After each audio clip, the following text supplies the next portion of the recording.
Hello, students. Now I'm going to give you a quick revision of everything that we talked about during this week.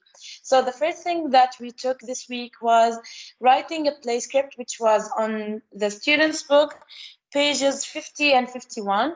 We talked about what is the difference between a play script and a normal story. We read the story about Lost Shoes, which talked about a boy. His name is George Green, who couldn't find his shoes, and his father was helping him to find his shoes. Now, after that, we talked about how we changed that story into a play script, and we said that the play script should have some characteristics or some contents that should be in the play script, like the characters, which is the most important thing because they are the people who are acting. So acting like this, we have George, we have Dad. They are the actors or the characters inside the play script. And then we have the stage directions, which means the setting of the direction, the time and place. We say what is going on the stage. And then we have the most important thing, which is the dialogue, what they say. Now, in the story, we find it inside speech marks, inside the quotations, like here. When George says something, we find it between the quotation marks or the speech marks. No. Under your desk, no. So it's between quotations. But when we look at the play script, we don't have quotations because we just write the name of the character, then how he's acting, desperately searching under the bed, or what he's feeling, like feeling sad, feeling happy. Then we say what they say. I can't find my shoes. I looked everywhere. So it says what they are going to say. Don't forget when you write a play script that you need to write a title, and the title should be capitalized. Every word, the first letter should be capitalized. So that's the end of the first lesson that we took. The second thing was prefixes. We made a quick revision about prefixes, and then we answered workbook pages 22 and 23.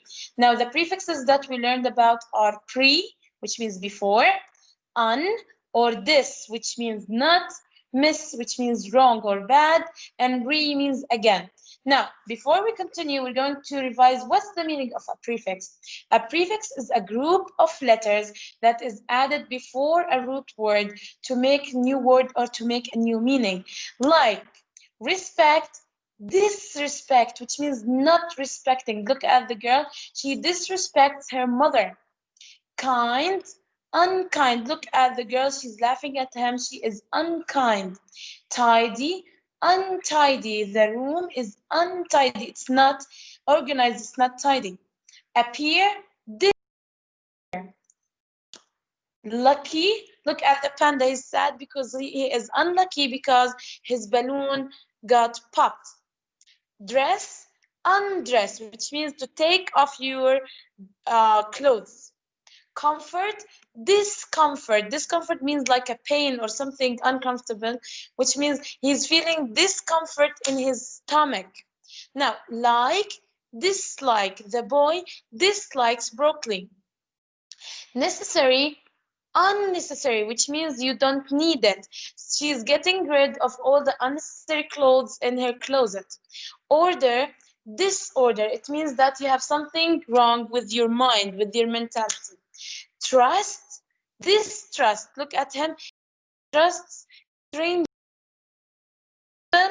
uncomfortable. This chair is uncomfortable. Popular, unpopular. She's not popular. Nobody knows her. Nobody likes her. So she has 0 messages, 0 likes, and these things. Now, we answered the book, pages 22 and 23. Disrespect, unkind, untidy, disappear, unlucky, undress, discomfort, dislike, unnecessary, disorder, distrust, uncomfortable, and unpopular. We gave some examples of sentences using these words like don't be unkind to people. I dislike grapefruit.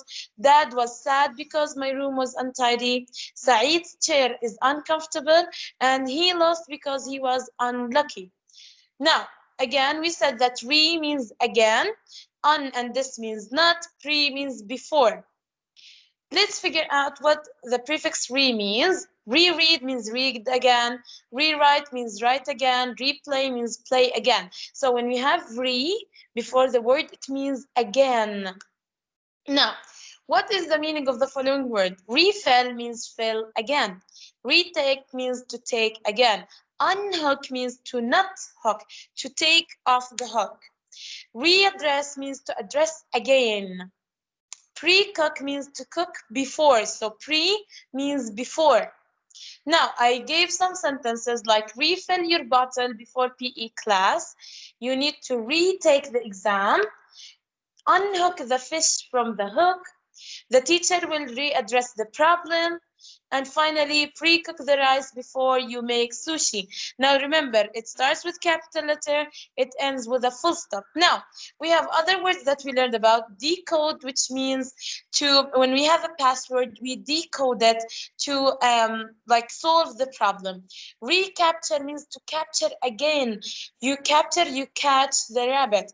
Depart means to leave. Preheat means to heat before, to make it hot before.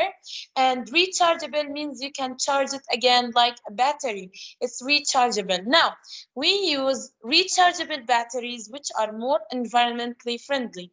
You will need to preheat the oven before cooking the rice. Misu's rabbit escaped from its cage, but his mom managed to recapture it. The spy had to quickly decode the message to understand the clue.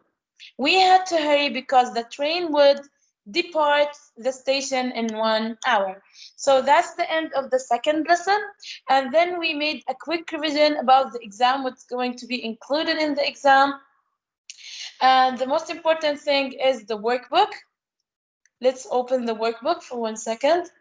We said that there are pages 14 and 17 in the workbook. Pages 14 and 17 on the workbook. We said that we need to use what, when, who, why, and where. And we said that what, when we ask about a thing, we use where when we talk about a place, we use who when we talk about a person, who is your best friend, for example.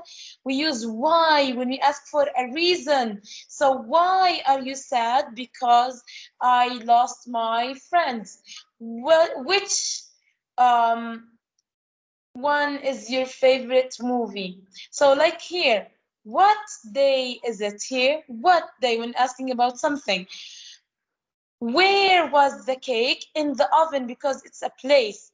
Who prepared the sandwiches? When we talk about a person. And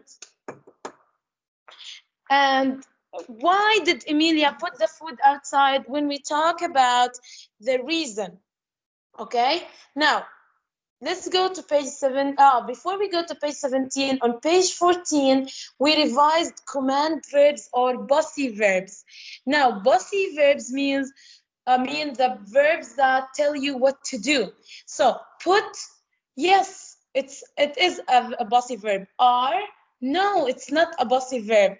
Take, yes. Ask, yes. Who? Does it tell us to do something? No, so it's not a bossy verb. Make, yes. Will, if I tell you will, you don't do anything, right? So will is not. Throw, yes, you do. When I say throw the ball, I tell you to do something which is throw, and then is not a bossy verb. Now, in the exam, I'm also going to ask you to put the words in the right order, and also I want you to put the correct punctuation mark. So you need to choose if it's a full stop, is it a question mark, or is it exclamation mark. Now let's move to page 17 in the workbook. Like I said, you need to put the words in the right order, and you need to put question mark, full stop, or anything else. And you need to use the WH questions or the question words correctly. What, when, where, who, and why. Where do you live? The place. What does it look like when you ask about a thing? When is your birthday? Because I asked about the time. Why are you wearing 2 hats? Because I'm asking about a reason. And who is going to the park with you? Because I'm asking about a person who is going with you. Okay, and the last thing that you need to remember is the time words, which are first, then, next, finally.